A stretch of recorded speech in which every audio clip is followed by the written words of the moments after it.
In today's video, we're going to be talking about whole life insurance loans, how they work, the mechanics behind them. We're even going to look at four companies, Penn Mutual, Lafayette Life, Guardian, and Mass, and look at exactly how their loans work. Some are direct recognition, some are non-direct recognition. Their interest rates are different. How they credit to the policy might be different. And we're also going to go through two real life scenarios. Somebody that lost all their money on a life insurance loan, and you'll see what that looked like, and one person that used a life insurance loan to invest in a business and it did quite well. We're going to show you the pros and cons of both of those scenarios. And without further ado, Justin Gartman, welcome back to the show, and excited to dive into all things policy loans. This is something that gets asked all the time. How does this work? And a lot of times especially how infinite banking is sometimes taught, you think that there's something magical here. And in all reality, there's nothing magical other than this is a efficient way to access capital where long term you're still maximizing the death benefit in the policy and your cash value continues to grow. But there's nothing magical here. And I think by the end of this, people will hopefully have a better understanding and feel more confident of when to use their policy and when not.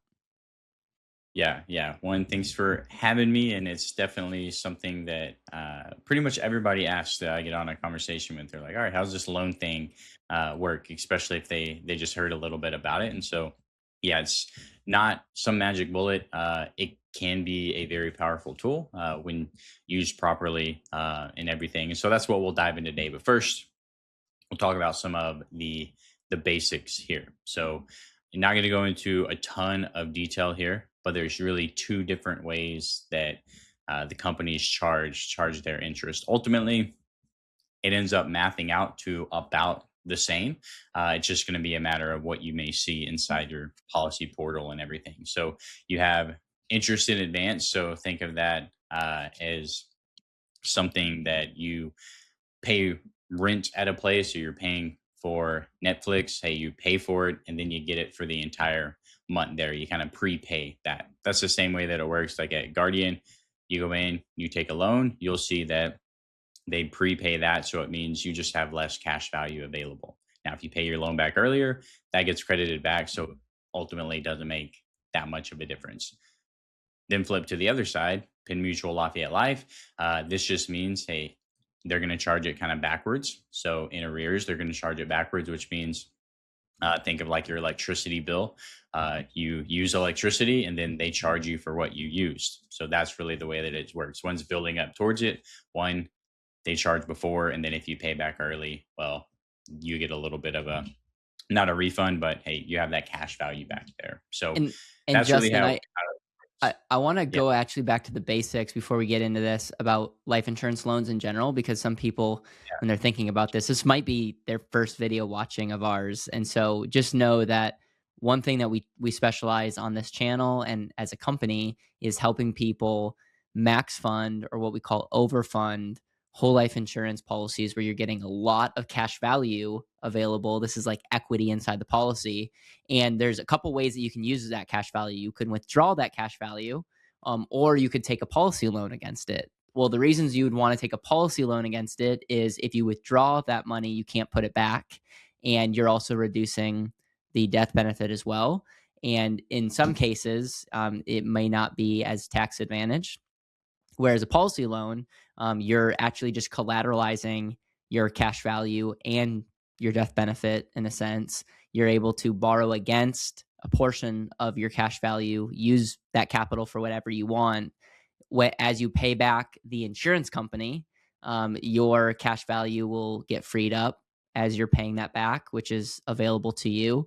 And your net death benefit also gets freed up. And if something were to happen to you, like you didn't repay back that loan, or you were to die with an outstanding loan, the outstanding loan, whatever that amount is, would get subtracted from your death benefit. So if you had a $1 million death benefit and a $10,000 outstanding loan, you would get your beneficiaries would get $990,000 of death benefit to their family. Obviously, there's a lot of people that follow us that very much see the benefits of max funding life insurance, building up cash value to invest in other things. And so, Justin, is there anything I'm missing there from like the basics? Yeah, no, that's yeah, thanks for that. Get ahead of myself, think everyone knows, "Oh, here's Yeah, how you yeah. have No, no, advice and or." maybe people skip that. You can say in the comments, "Hey, you skipped that," but I think it's important because some people are watching this for the first time. They're like, "What in the world? I didn't even know you could take a loan against life insurance." So now you're saying when we're getting into the policy loans, there's two different types of ways that people can charge interest. Some are like front loading it, and are they doing it for the whole year essentially? Like when you take a loan from like a Guardian and Mass and you need $10,000, do they just Yeah, front load the annual interest on top of that? So are you taking a 10,000 plus and the full interest out? yeah, Is that how they that's pretty operate? much the easiest way to think about it. Yeah, it's like you take a $10,000 loan. Well, if it interests 5%, it's like you took a $10,500 loan. They'll lower that available cash value down because hey, that's the interest there that it would be if you didn't pay it back. Where the others,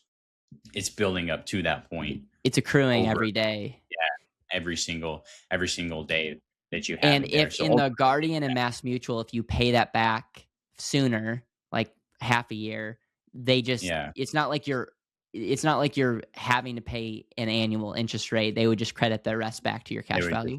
they would just credit it back there to you. Okay. So I put that in here really ultimately if you're gonna borrow, use the cash value, it's not gonna make a difference to you. But for the people that take a loan, you have a policy and you're like, oh whoa, my cash value dropped more than the loan that I took. That's generally gonna be why is you'll see that drop where at Penn Mutual, you'll see that balance building throughout the year. So it makes a slight difference. Most of the people, you're probably not going to worry about that. You're like, hey, that's way too into the weeds, but wanted to leave that in there too. So that's that. And then another topic. So yes, you can borrow against a policy. That's the way that if you did, it would work. Another topic that probably people, I know we've talked about it, Yeah. lots of questions around should it be non-direct? Should it be direct? Is one better than the other? All of those good things. We're not here to talk about that today. We're going to briefly hit it. But basically, non-direct is the way that it's going to be if you borrow. They're not recognizing you took a loan at all. Whatever cash value you have, that's going to earn the exact same dividend, earn the exact same rate of growth inside the policy, whether you took a loan or whether you did not take a loan. That's all the same. So it's non direct, they don't recognize anything. Then on the other side, you have direct recognition. You are still getting credited for your entire cash value amount. That's what most people come in. They're like, I don't want direct because I'm not getting any growth if I borrow. Not true at all. You're still getting growth on every single dollar that's you have of cash value. They are just going to recognize that, oh, you had $100,000 of cash value, you borrowed 50. Well, the 50 that is unloaned, it's going to get the regular dividends. The 50 that is loaned out, we're going to treat that a little bit differently. 90% of the time, 99 probably percent of the time, that is going to mean you're going to get a little bit lesser dividend. Occasionally, you're going to get a higher dividend. Hmm. As interest rates skyrocket, that could happen. But I think you're always going to get a lesser dividend for the most part there. Yep. So that's And how that works. Questions yeah. on? Well, and just more of a comment, there's a lot of people that use this as a selling technique, and we have companies that are direct recognition and non-direct recognition. I have personal policies that are direct recognition and non-direct recognition, and I think it's one of those things that gets way too blown out of proportion. And I did it when I first got in because I was told like that's a selling point, and if you're dealing with the right type of company and your policy is properly structured and you're dealing with any of the companies that we mentioned here, it really is not going to matter at the end of the day. It could be the difference between what we talked about interest advanced or as you go. It might look a little different early on, but when it's all said and done, it's going to matter a lot less than you might think. And so Yeah. that's what we'll say when it comes to direct versus non-direct. Yeah, it's definitely something that if you know what the interest rate environment is going to do for the next however long you're alive, well, you can probably pick which one you may want. I know you said you were big on non-direct when you first got in. I was too, because when we first got in, interest rates were down and very low. Typically, non-direct recognition is going to be better in those environments. As interest rates go up, typically non-direction or non-direct is going to be a little bit better. So that's what makes the big difference. Also, another thing is direct recognition. does allow a little bit more control for the life insurance company so they can stay a little bit more balanced. And typically, later on in retirement, when you are taking income and doing different things, a lot of times you'll see direct recognition perform a little bit better. If you're taking massive loans and not planning to pay them back for a long time early in the policy, a lot of times you may see non direct be a little bit Yep. better there. Ultimately, it's a balance. You shouldn't pick a company just because of one or the other. If you have two equal companies and you're like, I'm not sure, well, pick which one you like and then go with it. Yeah, I like it. Otherwise, Well said. that's the little difference there. Now, we're going to quickly go through each company and kind of what they are, how they do the interest. Are they direct, non-direct, whatever it may be there. So we're going to start with Penn Mutual. One, they are direct recognition. So that means you borrow from the policy. They are going to recognize that you have borrowed. We're going to look down here at the direct recognition adjustments because that's a big piece. It says, well, if they recognize that, it's not getting zero like you may have heard, you are still being credited and you are actually getting a difference of 0.65%. And that's from the loan amount that you are paying there. So it's not, hey, the dividend 6, you're getting 0.65 less than that. It's whatever the loan interest rate is. That's what this is based on. So if you, I'm going to make the math easy. If the loan interest was not 5% or 5.3, if it was 5%, well, if you borrow from the policy, whatever you borrow, that's going to be getting 4.35% as far as the dividend rate would be there. So it is going to be less in this case, and that's how it's recognized for the first 10 years. After that, it's going to be equal. So if you borrow at 5.3, well, that dividend rate would be 5.3 on the money that you borrow compared to what's still left in the policy there. So that's how that's gonna work there. Thoughts there? Anything I missed there, Caleb? No, no, I think it's we're going through different companies and how they operate. So, no questions. So that's one that no, that's a big question a lot of people get. The other deal is they are a variable rate. So a current rate right now is 5.3. They keep that rate for the entire year, and then they'll adjust in January, and you'll have a new rate for that year. But it does vary, so it's going to go up and down as interest rate environment goes up and down right there. Then we have Lafayette Life. So this one's a little simpler because it's a non-direct recognition. So we don't have any adjustment to your dividends. Whatever you borrow at, that's what you're still going to be getting the same growth inside the policy on that. Now, their interest structure is variable. So again, it's going to go up and down. Their current rate is actually 6.75 there. So a little bit on the higher end compared to the others. But that dividend isn't going to be directly recognized. So you do have that going for you there. Yeah, I just want to point out this is like we just looked at two so far, Penn and Lafayette, and again they fluctuated, but you could say, okay, well, Penn Mutual directly recognizes, but their loans also a lot cheaper. So this is where it's kind of like all I'm not gonna speak like in generality, but it's kind of like it's all kind of the same. If we really want to be technical, at the current snapshot, Penn is more attractive being direct recognition with what we're seeing. If you compare their IRR, their loan rate, even with the direct recognition, but things could change, and that's the thing is like I'm old enough to remember Lafayette Life's interest back in the day was cheaper, and so that could have changed when you're talking about it there. So that's where it's like you just want to be less into the trying to hack everything and just making sure that you're with a good company, that your policy is being funded well. And then maybe at the very end, we can talk about third party lending because it might not matter at all about the direct or non direct recognition because you might have a third party that lends against your policy. Yeah, I think that's a good point to bring up too. Is that if you aren't sure, one thing with direct recognition, I mean, you can do it with non-direct too, but direct recognition, you can always get a third-party line of credit. And now, if interest rates go really low, well, borrow from the bank and have it collateralized, and now you're really in control there. So that's a definitely a good point of you can have a little bit of control of it. But yeah, don't look at everything in a snapshot. Pick the policy that has lots of other details, and then this can be something that over time typically it's going to be a wash as you go. And then moving to Guardian. So Guardian is another, you'll see here, direct recognition. So they are direct recognition there. They are probably one of the more interesting ones that we have on here because there's a few more details here. So first, they do have a fixed rate. They're one of the only company on here that has a fixed rate. All the others are variable. But right now, you can get a 5% loan rate. So meaning you can get a policy, this year it's going to be 5%, potentially 20 years from now, it could be 5%. So it can lock in that interest rate right now and you know what it's going to be. But they also give you the option that you can switch that once you get to year 10. So you can decide, hey, once I get to year 10, I don't like that my interest rate is fixed. I'm going to go the variable route. And that's going to do two things for you. One, your interest rate's variable. So as interest rates go up and down, yours will. But at that point, it would also switch and be a non direct recognition policy.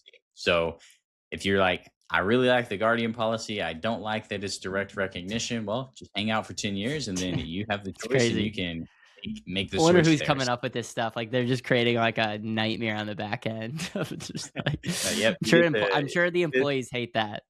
Yeah. have a lot there. It gives you a lot of options, I guess, and you can switch to that. It's also something if you do keep the fixed rate, then once you get to 65, your interest rate is actually going to drop. So your fixed rate becomes less, and depending on the product and everything that you have, your interest rate for when you borrow could be 3% to 4%. Uh, Most of the time right now on the whole life 95 product, which is majority of probably what we do, or a 10 pay product, it's going to be at 3.5%. So think, hey, you hang out, if you're 30, just hang around for 35 years. And then your interest rate is going to drop to 3.5%. You're going to be borrowing at a much lower rate there. And obviously that can be very advantageous for taking cash flow for the future. So that's Yeah. cool that Guardian does that. Yeah, and that's really what it's designed for, and the direct recognition. Why you'll see, hey, for a few years that gap's a little bit bigger, and then it shrinks as you get older. It's because they look at that and know, yeah, as you get later in retirement years, that's most of the time when someone might be borrowing against their policy for income and different things like that. So that's the reason for that. And you see the adjustments here again. A little more to it. They don't have a 1 through 10 and then it changes. It's 1 through 20. It's 1%. Depending on how old you are, it could drop to zero point 0.5, or if you're older than 59, it drops to 0.1%. So there's always a little gap between the borrowing interest rate and the dividend rate that you're going to get there whenever it is directly recognized there. So fun one to talk about because there's a lot of different options there, but all pretty hopefully straightforward once you actually get into it. And then we have MassMutual. So last one here on our list, and these aren't the only companies that we work with, but I wanted to have just four instead of looking at as many as we possibly could today. And a lot of these could be the main ones here. So MassMutual, non-direct, they do have a variable interest rate, and that is currently at 5.53%. And so, yeah, you borrow, it's all going to be the same, whether you have the cash value in there or you have it loaned out, you're getting that same non-direct recognition there.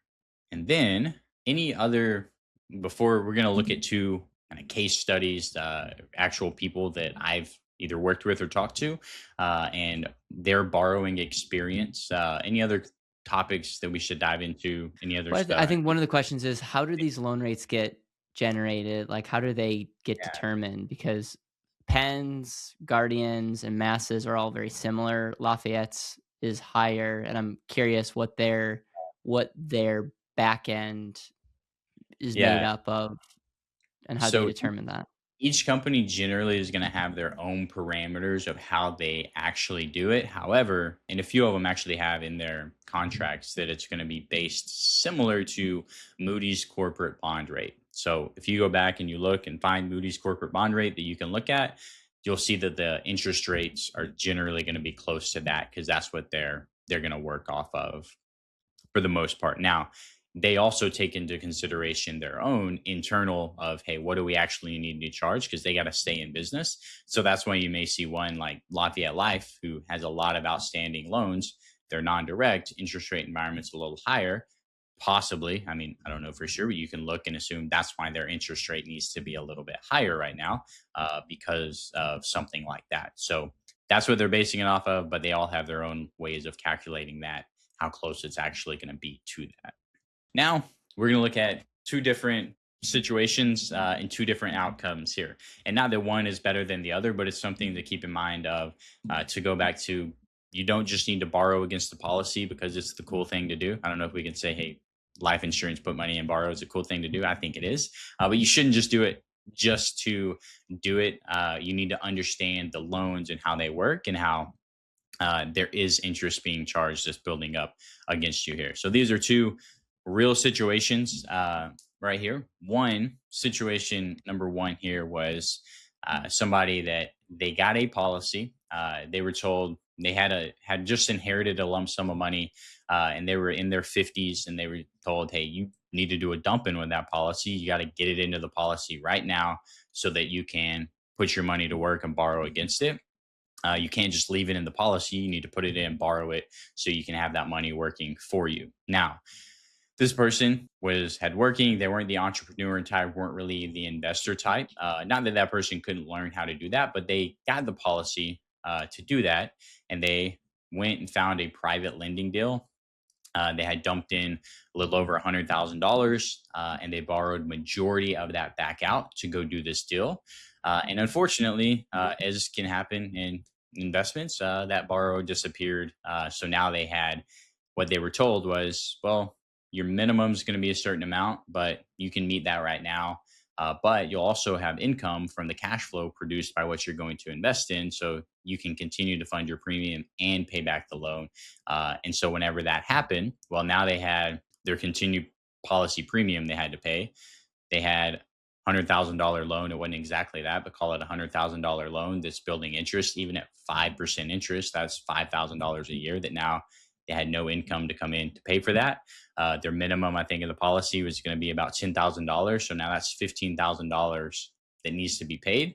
And they had really overdone it on the big dump in that they did. So that's why they were in a little bit of a bind there. And unfortunately, I got this call when they were looking for ways out or ways to fix the policy. And what they ended up doing was they had to surrender the policy. So Man, that's a loss of a death benefit. That's a loss of their safe asset that was supposed to keep growing with them, yeah. compounded on top of the investment loss. Now, investment losses are going to happen. Sometimes you invest and it's good. Sometimes you invest and it's not. Mhm. But that shouldn't really affect the policy. Why we want the policy Yeah. and everything that you have there. One, we want the minimum low enough. It's flexible. We don't want to over Yep. leverage yourself in any situation there, which is kind of what happened here. And of course, hindsight is 2020, which is where I'm Yeah. looking at it from there. A couple things that point out to me. No, number one, it almost sounded like their loan that they did, that deal was predicated on keeping that business or that policy going, which is kind of a no-no. Yeah, So that's unfortunate. I also want to point out if their money was in a high yield savings account, they would still have lost some money if they deployed that.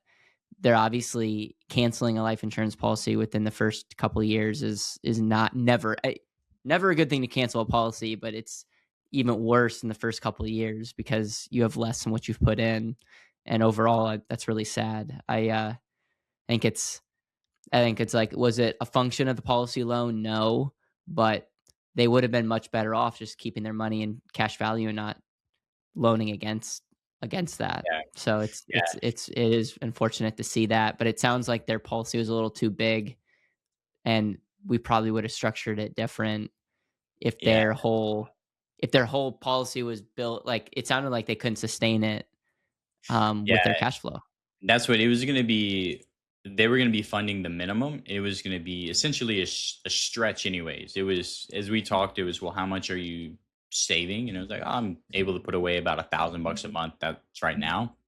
And their policy minimum was about 10,000. So you look right there, and it's already, you have to pay a minimum of 10,000. You're only saving 12,000. I mean, saving 12,000. They didn't have any other money going anywhere else, and so it Yeah. was kind of, hey, you found this, and not that it was one function of it all.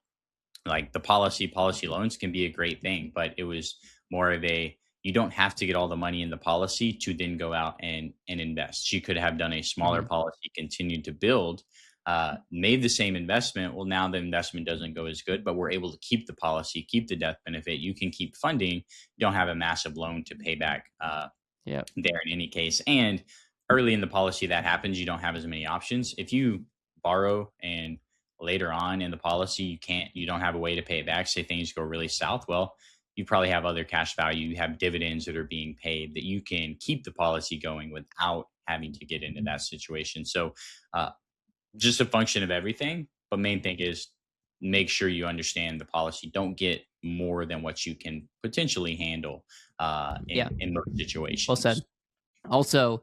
Also, I am not a fan of a couple. Another one of the things is always have at least a year or two of base premium in your cash value available. I mean, don't take all the money out. Like, there's so many things that I'm, and again, hindsight's 2020, but these are exactly the things that people need to hear when you're seeing this great opportunity. Have at least a year or two of reserves in your policy to self fund it in case something crazy happens, Yeah, like that- losing all the that's money. a So that's another thing that you can do. yeah, that's a great point. And your policy is going to do that anyways. Most of them have an automatic loan provision of, hey, you didn't pay your premium because you disappeared for some reason. We can't get a hold of you. Well, we're going to automatically take a loan to keep that policy in place. So you can go off the grid for 2 years if you have a minimum in there, and it's your policy is going to be just as good as when you come back. You'll just have the outstanding loan. So yeah, you want to make sure you have a buffer there, because last thing you want to do is investment goes bad, but now you lose that safe asset that you Yeah. were building along the Yep. way with it there. Now, Yep. enough of that person, because Yeah. that's not always the case. That's just an unfortunate situation there, and why it's important to work with someone they can walk you through, is this a good idea?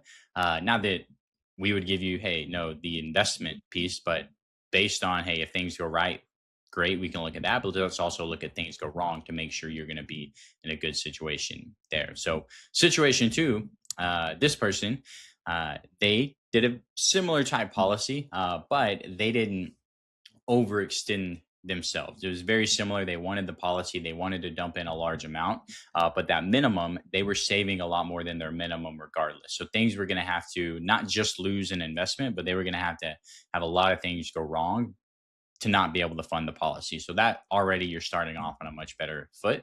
And they funded this policy, and actually they funded for 2 years. So they waited and had a little bit more of a buffer and then got into an investment. And in this, it was just a down payment or partial payment. And they bought a small business from somebody. It was actually a franchise, I believe. And things went well. So it's not about the investment. I want to hear that, because some investments are going to go good, some aren't. You want to have the policy that can stay in place whether things go good or bad. But in this case, it went well. They were actually able to continue to pay back the loan.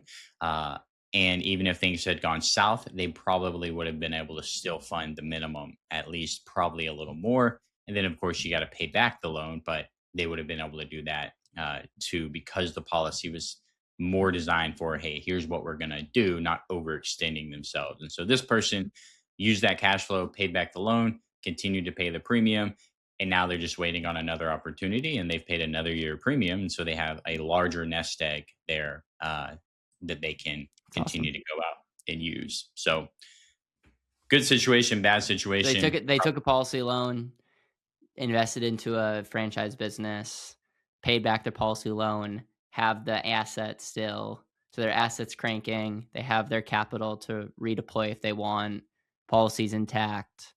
That's like a best case scenario kind of situation. Yeah, that's the picture perfect of, hey, here's how why you should do it and how it should work if you really want the end asset of it all is that's why, and so that's how it should work. I love it. Maybe we need to get them on the channel and have them talk through Yeah, how. no, I think we need more case studies like that and people's experiences. So if you're watching this and either have a story or would love to hear a story, let us know and we can make that happen.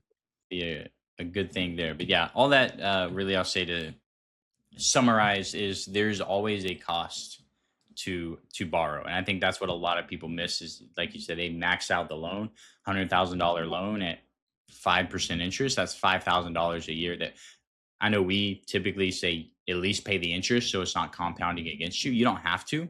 So that's the myth of never pay it back is like, yeah, great, you don't have to, but that's compounding against you every single year. And so if you're 30 and have a loan compounding, even if you're paying premiums, your policy is going to end up a lot less than what it would have. So if you at least pay off the interest, which is another expense, you need to do that because there is no free money. This isn't going to be the magic bullet that you get. You get free money, and now you can go out and all your problems go away. It needs to be thought out. You need to have a plan, and if it goes along with your plan, it can be extremely useful, extremely beneficial. Uh, in a lot of different ways, which I know we have talked about there. So that's what I would say. And then I would also say, even if you never borrow against the policy, it's still going to be a great tool for you. I know we talk a lot about you borrow, you have it available, you can go out and make other investments, but it's still a great asset as you get into retirement. Even if you just fund it and you're looking at it as a kind of safe portion, I guarantee most people that think they're invested all in equities right now, if you look at what you're actually invested in, you probably have some bonds in there. If you're invested in some different funds, different ETFs, they're going to keep a portion in bonds for the most part. So you look at, well, how about you do a policy and you can look at the benefits of that? You're already investing in something safe there, and not that this would be an investment, but as you go long term, now you see the big benefits of it that it doesn't have to be a massive overfunded policy you borrow against.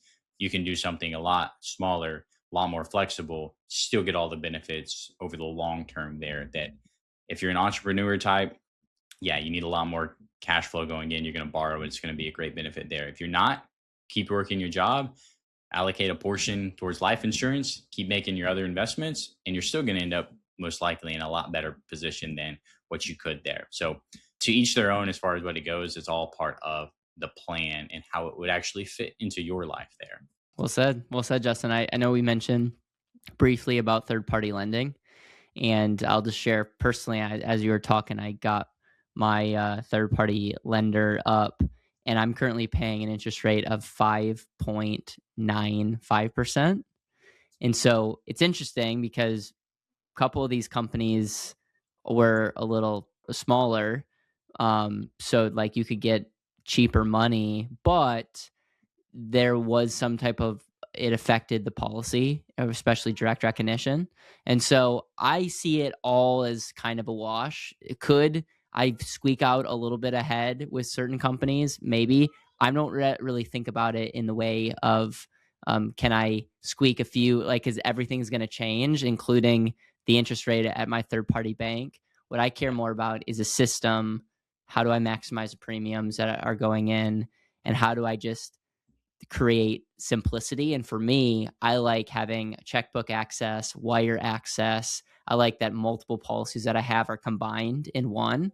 And there's for those reasons, like it's attractive knowing that that's the situation I have. And so if that's something that interests you, and obviously you're a client of ours, we'd love to have a conversation. And even if you're not a client of ours and you want to schedule a meeting to talk maybe about your current policy that you have, does third party make sense? Would a policy, should you set up a policy to see your own numbers?